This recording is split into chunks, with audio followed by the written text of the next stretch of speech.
में शराब घोटाले पर आप और बीजेपी के बीच आरोप प्रत्यारोप की राजनीति तेज हो चुकी है। बीजेपी ने आरोप लगाया है कि शराब घोटाले के असली मास्टरमाइंड दिल्ली के सीएम अरविंद केजरीवाल हैं, इसलिए उन्हें गिरफ्तार किया जाना चाहिए। पार्टी ने शराब घोटाले में कथित संलिप्तता के आधार पर अरविंद केजरीवाल से मनीष सिसोदिया और संजय सिंह को पार्टी से बाहर करने की मांग की है।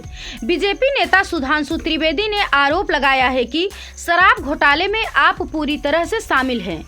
उन्होंने राजनीति में प्रयोग की बात को देश के लोकतंत्र के लिए खतरनाक बताया।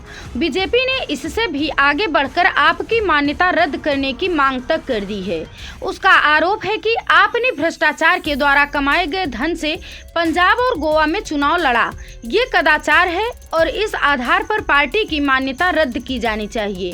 वहीं आपने इस पूरे मामले को राजनीतिक बदले की कार्रवाई बताया है। पार्टी के राष्ट्रीय संयोजक और दिल्ली के सीएम अरविंद केजरीवाल ने कहा कि शराब घोटाले जैसी कोई चीज कभी नहीं हुई है। उनके अनुसार एक भी पैसा का कोई लेन देन नहीं किया गया है। चूंकि बीजेपी आपके बढ़ते कद को स्वीकार नहीं कर पा रही है, लिहाजा उसे बदनाम करने की कोशिश की जा रही है। दिल्ली के सीएम अरविंद केजरीवाल ने दोबारा जोर देकर कहा कि मनीष सिसोदिया और संजय सिंह कट्टर ईमानदार व्यक्ति हैं। उन्होंने कोई गलत काम नहीं किया है। उन्होंने कहा कि इस तरह का काम करके उनको डिगाने की कोशिश की जा रही है। आप उनके निशाने पर है, लेकिन पार्टी लगातार आगे बढ़ेगी और अपना ज्यादा विस्तार करेगी। आप राजस्थान, मध्य प्रदेश और छत्तीसगढ़ में विधानसभा चुनाव में भी अपनी शक्ति आजमाने की कोशिश कर रही है। दिल्ली बीजेपी की सचिव सारिका जैन ने कहा कि अब ये स्पष्ट हो गया है कि अरविंद केजरीवाल ने शराब घोटाले से हजारों करोड़ रुपए की अवैध कमाई की। इस कमाई को पंजाब और गोवा विधानसभा के चुनाव में गलत तरीके से इस्तेमाल किया गया और मतदाताओं को अवैध प्रलोभन देकर उन्हें प्रभावित करने का काम किया गया।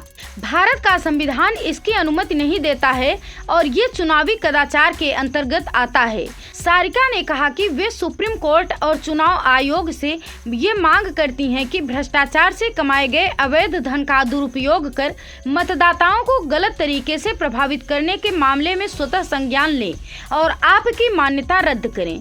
ऐसा करना देश में लोकतंत्र को बचाने में न केवल अपेक्षित है बल्कि आवश्यक भी है।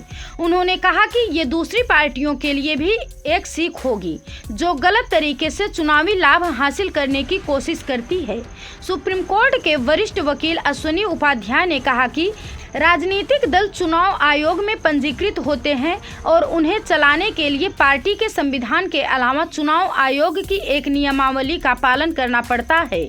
चूंकि राजनीतिक दल पैसों की लेन देन करने के लिए स्थापित एक कंपनी नहीं होते हैं, लिहाजा उन्हें इस आधार पर रद्द नहीं किया जा सकता है। लेकिन जिन पार्टी पदाधिकारियों की देखरेख में पैसों का अवैध लेन देन हुआ है, यदि पैसों का अवैध लेन देन साबित हो जाता है तो उन पर आपराधिक कार्रवाई की जा सकती है। इस मामले में ऐसे लोगों को सजा भी हो सकती है, लेकिन इसके पहले पैसों की लेन देन के साथ साथ इसके गलत चुनावी उपयोग में खर्च किए जाने के पूरे मामले को साबित करना होगा, जो आसान नहीं होता है। Bureau report, Prayagraj 24x7 news.